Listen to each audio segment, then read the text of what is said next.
Shalom saudara, Bapak Ibu dimanapun saudara berada, senang kita bertemu kembali. Kita hari ini akan belajar firman Tuhan luar biasa saudara. Tapi sebelum sampai sana, yuk saya mau ajak kita semua untuk memuji dan menyembah Tuhan. Kita siapkan hati untuk terima benih yang bisa tumbuh dan berbuah dan mengubahkan kehidupan kita saudara. Mari kita berdoa, mari kita katakan yang manis buat Tuhan. Mari kita bersyukur di hadapan Dia. Mari kita sembah Tuhan kita. Ya radabas kita bayar. Haleluya. Haleluya. Ya radabaya radabasi.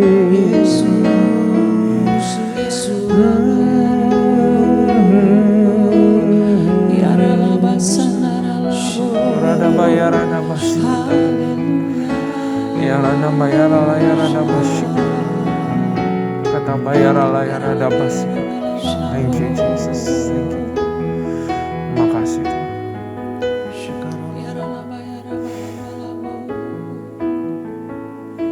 Urapi kami, berkati kami ya Tuhan.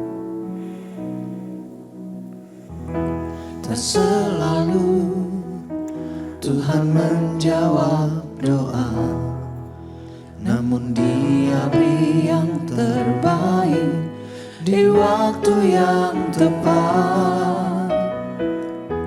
Izinkanlah Tuhan untuk bekerja, yang mustahil menjadi mungkin oleh karena percaya. Yesus mendengar lebih dari yang doakan. Yesus menjawab lebih dari yang ku harapkan. Dengan caranya di waktu yang tepat, ku kan melihat Dia jadikan semua.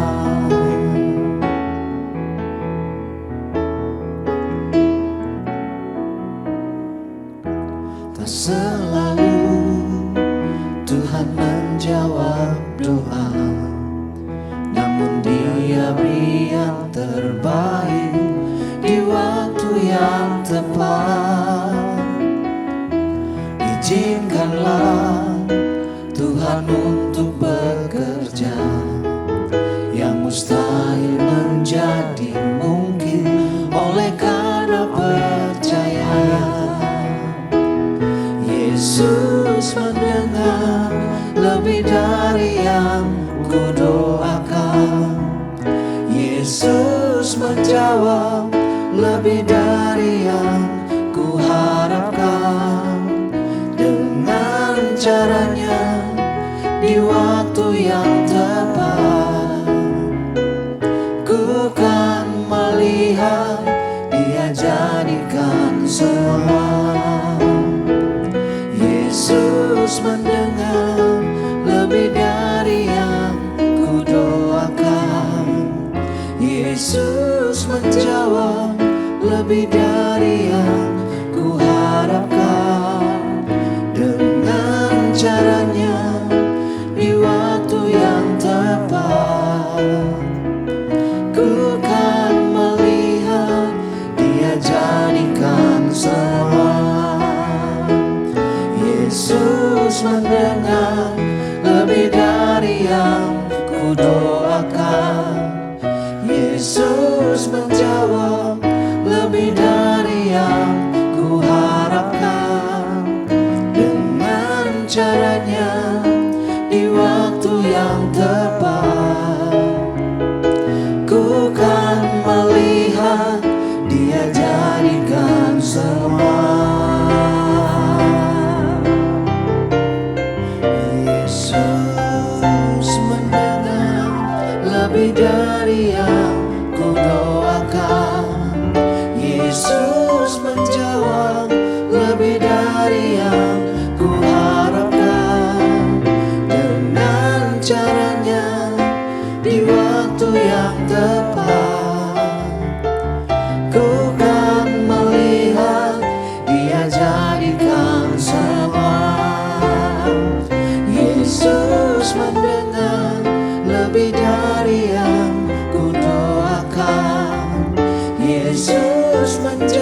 jadikan semua. Ku kan melihat Dia jadikan semua. Ku kan melihat Dia jadikan semua. Kau jadikan semuanya. Kami percaya Tuhan, Kau kan jadikan semua. Kau yang jawab doa kami Tuhan. Kau yang berikan lebih dari yang diharapkan Tuhan. Kami izinkan Kau bekerja. Kami kan lihat semua kan indah pada waktunya Bapa. Ya radaba ya radaba ya radaba radaba shi. Radaba ya radaba ya radaba shi. Ya rala ya radaba ya radaba shi.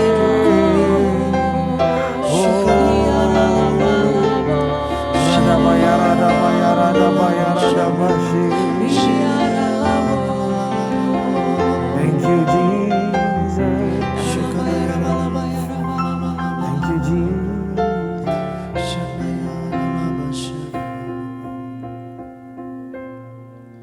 Tak usah ku takut, Allah menjagaku. Tak usah ku bimbang, Yesus peliharaku. Tak usah ku susah, Roh Kudus hiburku. Tak usah ku cemas, Dia memberkatiku. El Shaddai, El Shaddai, Allah Maha Kuasa. Dia besar, Dia besar, El Shaddai mulia, El Shaddai, El Shaddai, Allah Maha Kuasa. Berkat-Nya melimpah, El Shaddai.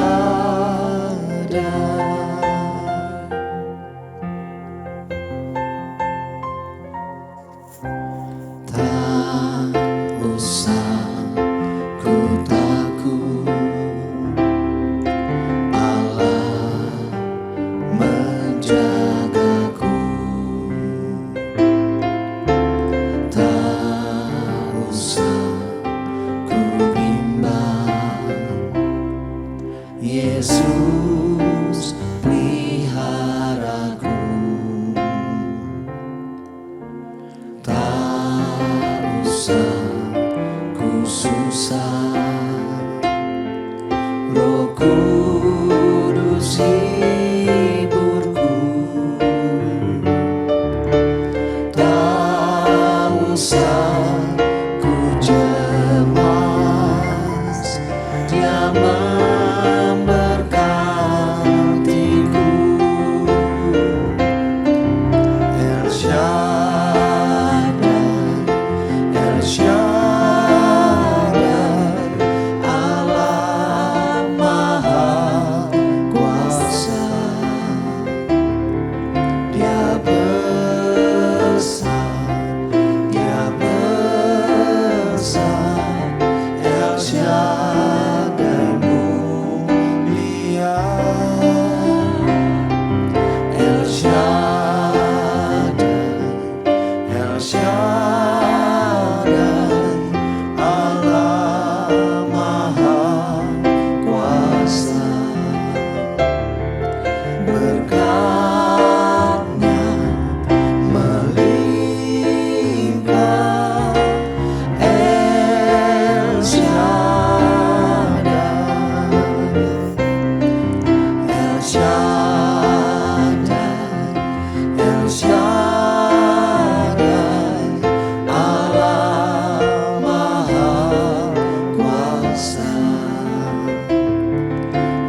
kuasa.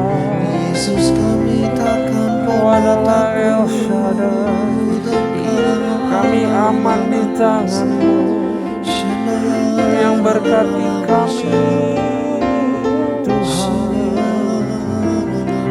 Ya Radaba ya Radabashi. Terima kasih Tuhan buat kasih penyertaan-Mu. Kami bersyukur punya Allah yang luar biasa, Maha Kuasa, El Shaddai.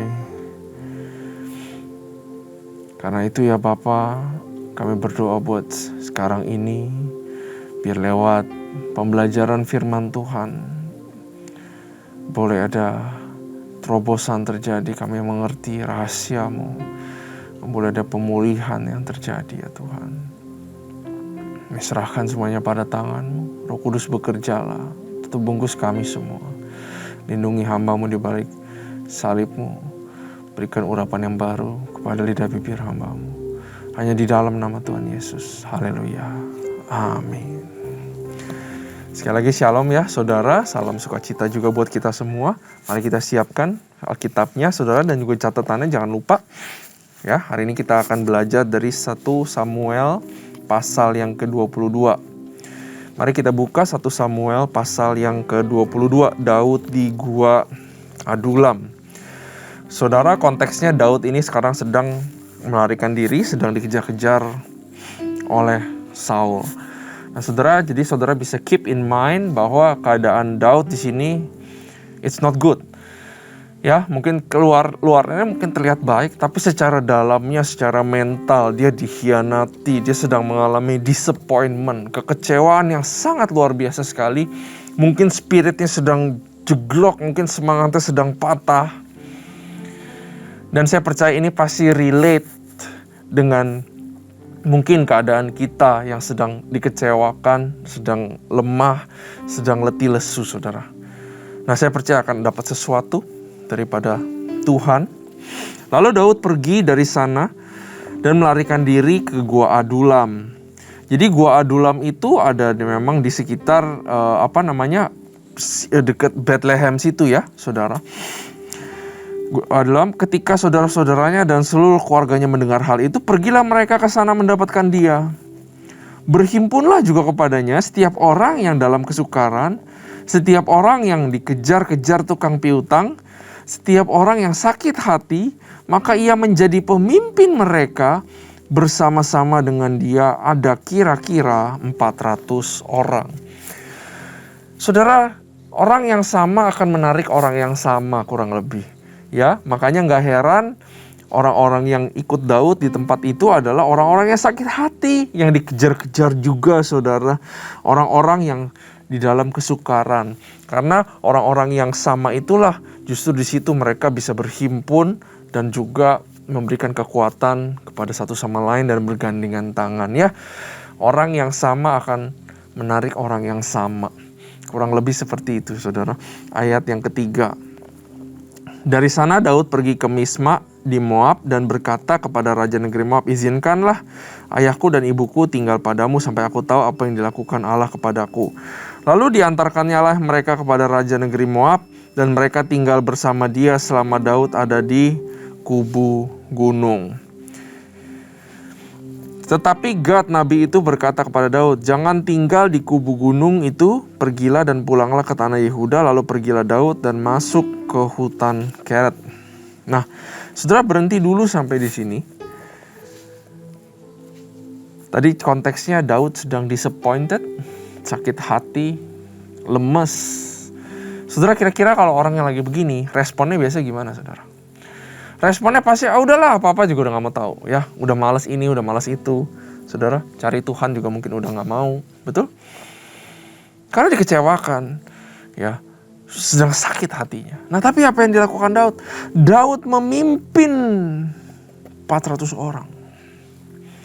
Di dalam kekecewaan, Daud masih produktif dan Daud masih memaksa dirinya untuk melayani orang-orang. Luar biasa banget, saudara. Karena itu, saudara, obat kekecewaan, obat sakit hati, itu bukannya justru mengurung diri sendiri, self pity, no. Obat daripada kekecewaan untuk bisa move on adalah masuk ke dalam komunitas, aktif melayani. Saya tahu rasanya gak enak. Saya tahu rasanya pasti, Tuhan aja beginiin saya. Tapi jangan berhenti produktif, jangan berhenti melayani. Jangan lari daripada apa yang ada di tanggung jawab yang diberikan kepada kita. Tetap melayani, tetap menjadi berkat. Kalau Daud bisa, saudara, kita juga bisa. Karena Daud sama-sama juga manusia, sama seperti kita. Luar biasa banget Daud. Dia tetap melayani orang-orang. Di ayat ketiga dia pergi ke Moab, saudara. Kenapa dia pergi ke Moab? Dia tahu dia melayani orang-orang kesusahan ini. Mesti ngapain Tuhan? Mesti kemana? Di mana ada hadirat-Mu? Di mana pernah ada jejak kaki-Mu Tuhan? Daud pasti berpikir begitu. Karena itu tiba-tiba dia teringat great grandmother-nya. Ya, great grandmother-nya dia. Itu adalah orang Moab. Dan namanya adalah Ruth. Dan kita tahu Tuhan pernah bekerja di situ terhadap Ruth. Dia teringat itu. Dia mencari hadirat Tuhan. Sekecil apapun itu harapannya. Siapa tahu kalau Tuhan memberkati Ruth, masih ada hubungannya dengan Moab. Udah, saya ke sana aja. Atau saya bisa berlindung. Saya bisa ketemu jalan titik terang Tuhan. Dia tetap cari titik terangnya Tuhan. Daud. Makanya dia pergi ke Moab, saudara. Nah, kita lanjut baca. Ayat 6. Para imam di Nob dibunuh. Hal itu terdengar oleh Saul. Sebab Daud dan orang-orang yang bersama-sama dengan dia telah diketahui di tempatnya. Adapun Saul ada di Gibea sedang duduk di bawah pohon tamariska di bukit. Saul, saudara, kalau perhatikan dia duduk terus ya di bawah pohon dengan tombaknya di tangan dan semua pegawai-pegawainya berdiri dekatnya. Lalu berkatalah Saul kepada para pegawainya yang berdiri di dekatnya, "Cobalah dengar ya orang Benyamin, apakah anak Isai itu juga akan memberikan kepadamu sekalian ladang dan kebun anggur? Apakah ia akan mengangkat kamu sekalian menjadi kepala atas pasukan 1000 dan atas pasukan 100? Artinya gini, masa ngapain kalian ikutin si Daud? Daud kan minoritas ya. Dia yang bakal jadi korban, kata Saul. Sehingga kamu sekalian mengadakan persepakatan melawan aku dan tidak ada seorang pun yang menyatakan kepadaku bahwa anakku mengikat diri dengan anak Isai itu. Tidak ada seorang pun dari kamu yang cemas karena aku, ya. Atau yang menyatakan kepadaku bahwa anakku telah menghasut pegawaiku melawan aku menjadi penghadang seperti sekarang ini." Dia geram, saudara, dalam hatinya karena gak ada yang bilang ke dia kalau Yonatan itu mengikat perjanjian dengan Daud. Saul ngerasa tentaranya sendiri itu nyerang dia. Dia sudah menjadi raja yang sangat tidak insecure, saudara. Sejak muncul Daud, sejak ada nyanyi-nyanyian itu, Saul bunuh berapa, Daud bunuh berlaksa-laksa. Dia udah izinkan masuk, di-compare sama Daud dan mulai insecure, mulai iri. Sejak saat itu dia tidak bisa percaya siapa-siapa. Ya, makanya jangan banding-bandingin, saudara. Jangan biarkan iri hati itu masuk. Kita akan menjadi orang yang tidak secure. Artinya apa? Kita menjadi orang yang gak bisa lihat berkat Tuhan dan pertolongan Tuhan. Ya, ayat 9. Lalu menjawablah Doeg, orang Edom.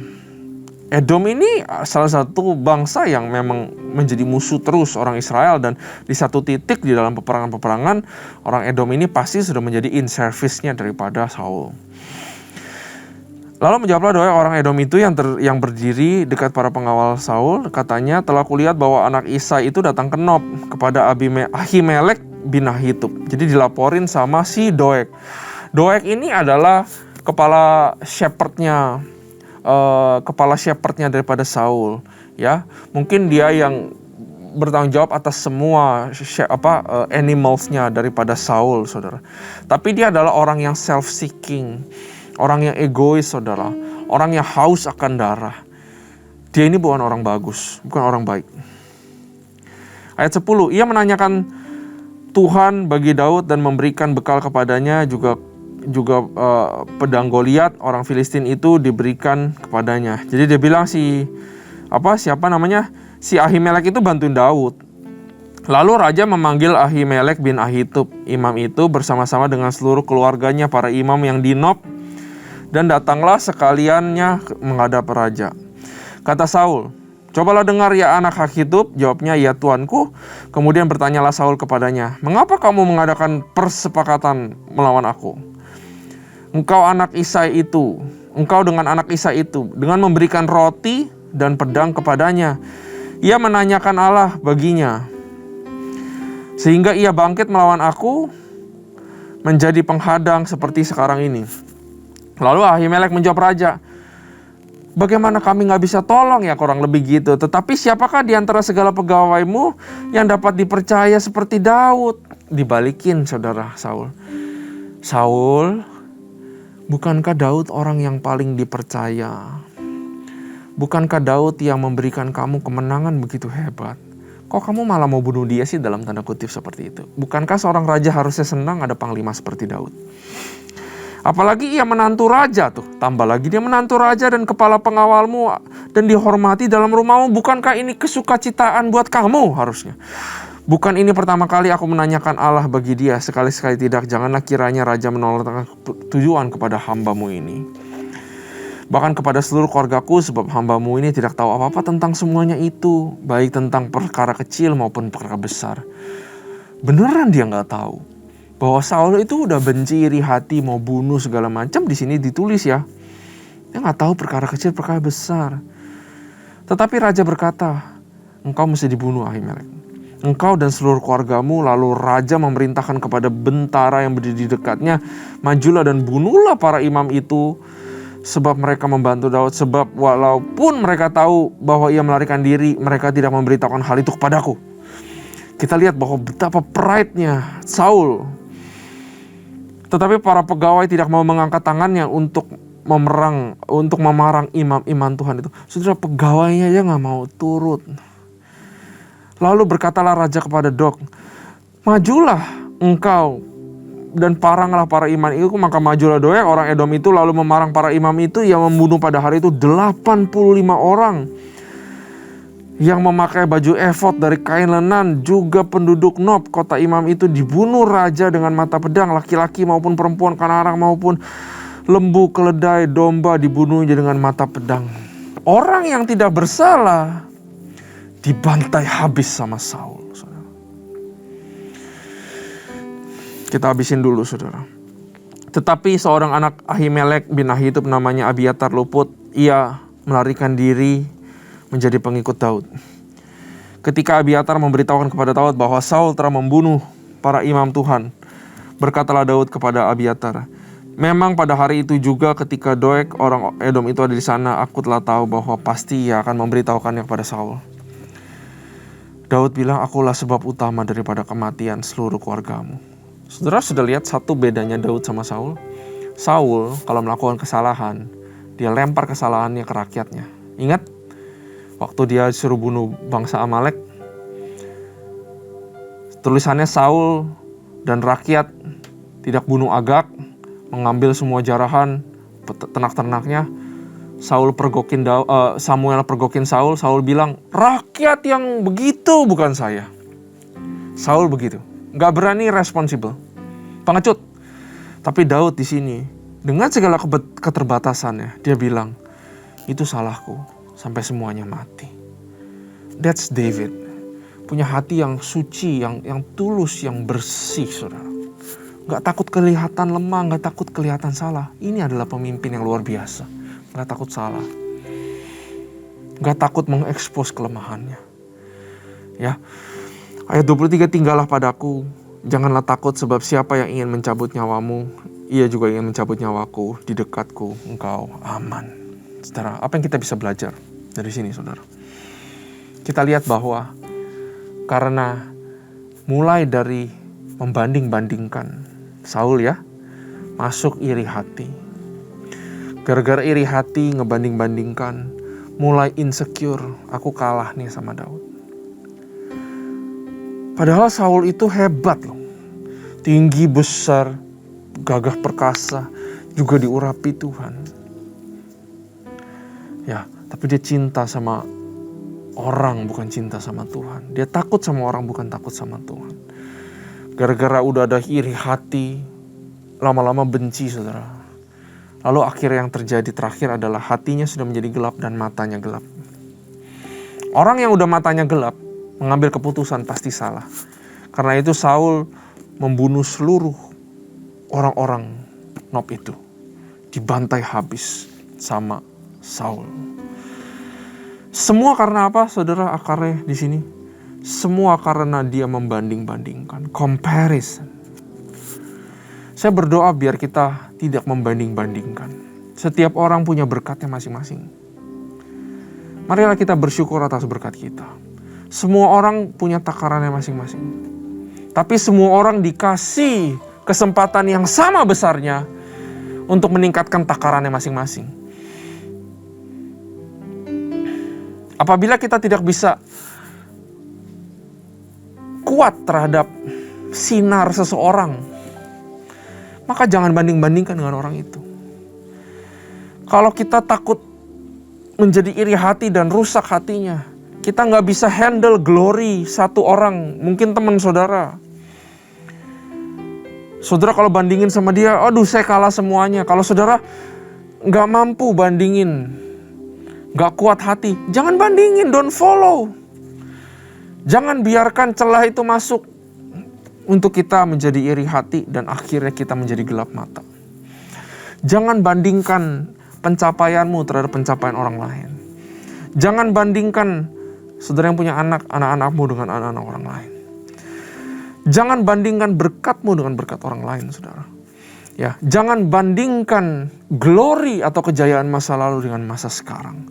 Karena bisa jadi kita seperti Saul dan ujung-ujungnya kita gelap mata. Kalau sudah gelap mata, segala keputusan yang kita ambil itu fatal dan bisa salah, saudara. Amin. Ya, kita belajar banyak di sini, saudara, bahwa di saat kita dealing with disappointment, saat kita lemah, saat kita krisis, janganlah berhenti aktif, berhenti produktif, janganlah berhenti untuk tidak melayani. Jangan berhenti melayani, saudara.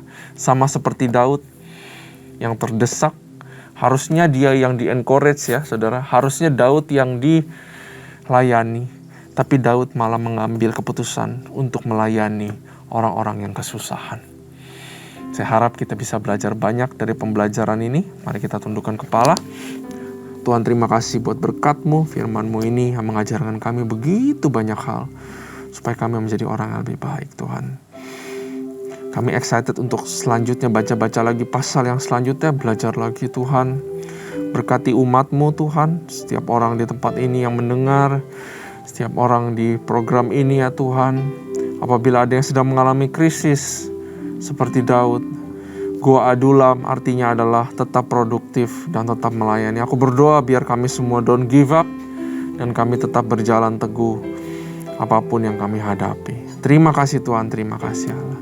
Hanya di dalam nama Tuhan Yesus, haleluya, amin.